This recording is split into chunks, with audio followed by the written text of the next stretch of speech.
Hello everyone, this is Professor Vincent Torre Bungolan. Ayan, so this is to give you an update na itong channel na ito ay bagong gawa ko lamang at ito po ay magpo-focus doon sa issue natin with the new Sitaw Corporation dahil alam ko naman na mayroon po tayong iba't ibang views pagdating po sa politics, no? Iba't iba rin po yung ating interpretasyon sa mga napapanood po natin sa telebisyon, napapanood po natin sa iba't ibang mga social media platforms, no? Ang iba sa atin ay naniniwala naniniwala po kay BP Sara, yung iba naman naniniwala kay PBBM, kay Duterte, kay Joel Chua, kay House Speaker Martin Romualdez. So iba-iba po yung interpretasyon natin doon sa mga napapanood natin. At doon sa pagbibigay naman ng comments, syempre dahil iba-iba nga po yung interpretasyon natin, nagkakaroon tayo ng clash o nagkakaroon po tayo ng gap pagdating po dyan, no? Kaya hiwalay po yung mga issues tungkol sa politics, labas po dyan, no? Ilalabas po natin yung issue ng politics. Kaya ito pong channel na to, ay magpo-focus po tayo doon sa regular update po natin about the new Sitaw Corporation. Okay, so kahapon po ay nasa Regional Trial Court po kami, no? Dahil pumunta po doon yung mga representatives po. Okay? In the past, gaya po ng nasabi ko, meron pong mga representatives na naka-schedule po yung pagpunta sa Regional Trial Court.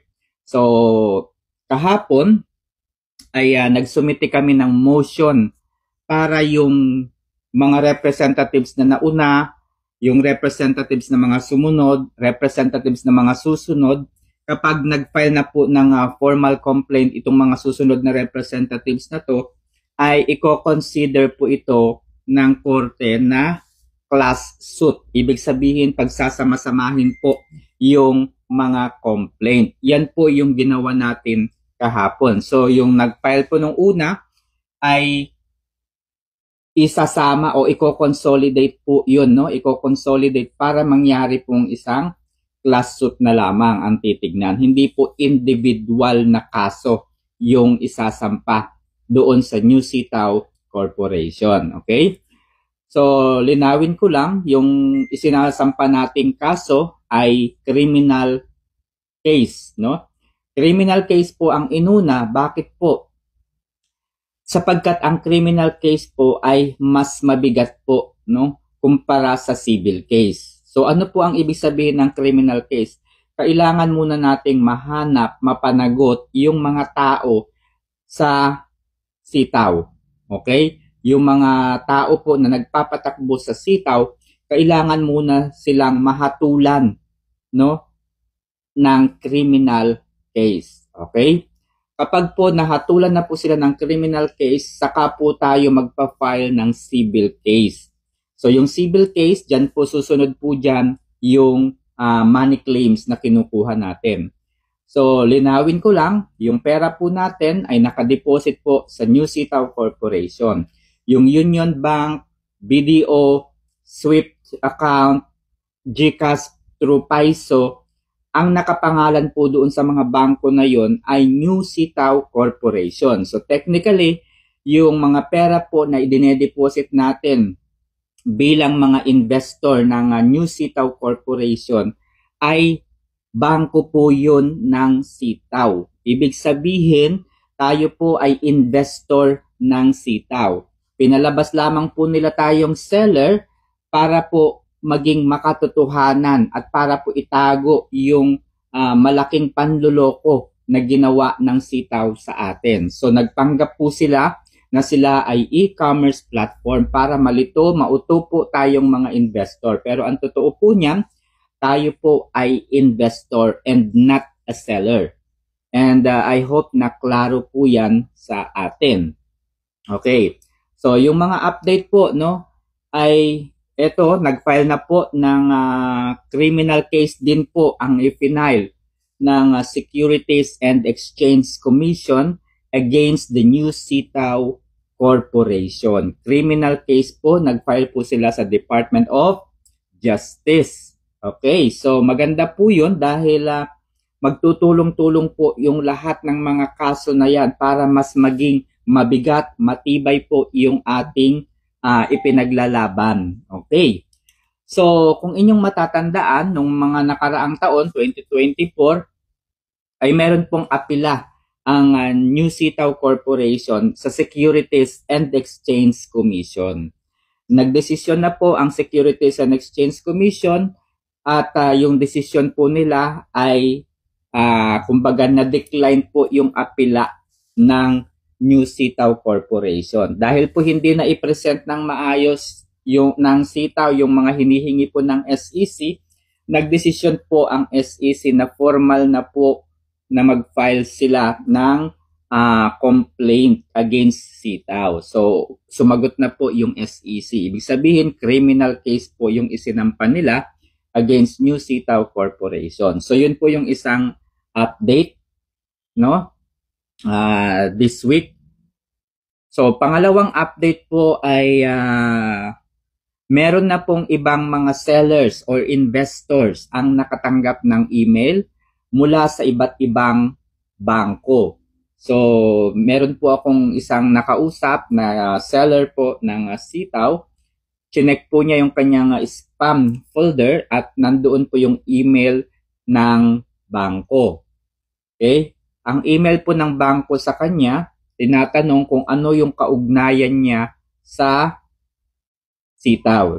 So ano po yung tungkol doon? Ibig sabihin po noon, kumikilos na po ang mga bangko para i-verify po kung bakit nga ba maraming pera ang pumapasok at lumalabas sa bangko ng sitaw.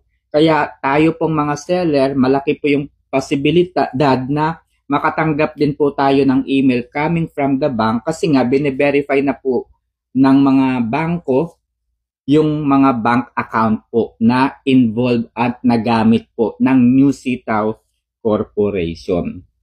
No? So hindi po lahat, siguro yung iba po diyan ay baka mga random lang siguro yan, pero i-check nyo rin po yung inyong mga spam folder. So yan po yung pangalawang update. Pangatlong update po, no? Nagbago na po ang rules pagdating po sa pagsasampa ng criminal case. Okay, so dati po basta meron kang probable cause, dire-diretso na po kaagad ang pagsasampa ng kaso. So kapag probable cause po ay na-overuse po ang korte.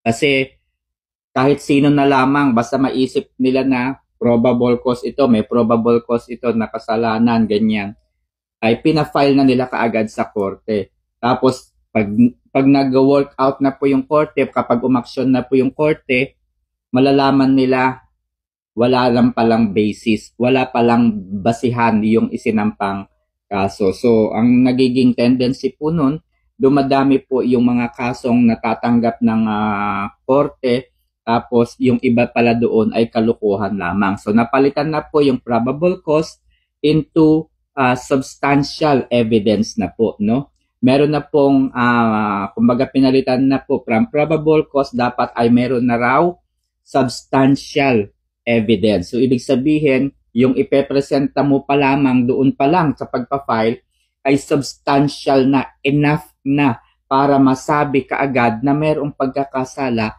ang inirereklamo po natin, which either a person or a company. So, dapat po essential na po, no? May substantial evidence na po kaagad yung yung isasampa nating kaso. Yun po yung pagbabago. Sumunod pong pagbabago, meron na pong case build-up na tinatawag. Ibig sabihin po ng case build-up, yung prosecutor po, yung fiscal, ay magsasagawa po ng sarili po nilang research, sarili po nilang evaluation, sarili po nilang assessment, pag-aaralan po nila kung gaano kabigat yung mga nakalagay doon sa complaint affidavit natin. I-verify po nila yon at susuriing mabuti.